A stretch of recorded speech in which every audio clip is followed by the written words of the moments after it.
1 जुलैपासून केंद्र सरकारने मनरेगाऐवजी नवी जी-रामजी योजना लागू केल्यामुळे हिंगोली जिल्ह्यातील तब्बल 26,916 अपूर्ण कामांच्या भवितव्यावर प्रश्नचिन्ह निर्माण झाले आहे। आषाढी एकादशी निमित्त परभणी विभागातून 250 तर जिल्ह्यातून 150 विशेष एसटी बसेस धावणार असून महिला व ज्येष्ठांना तिकीट दरात 50% सवलत मिळणार आहे।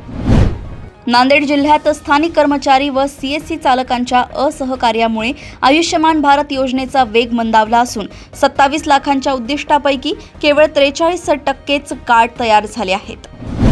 लातूर जिल्ह्यातील 606 गावांमध्ये गेल्या 5 वर्षांपासून पोलीस पाटील पदे रिक्त असून 2 महिन्यात 2दा भरती प्रक्रिया लांबणीवर पडल्याने इच्छुकांमध्ये नाराजी आहे। 9 जुलै रोजी प्रलंबित मागण्यांसाठी शाळा बंद आंदोलनात सहभागी झालेल्या धाराशिव जिल्ह्यातील 1845 शिक्षकांचे एका दिवसाचे वेतन प्रशासनाकडून कापले जाणार आहे।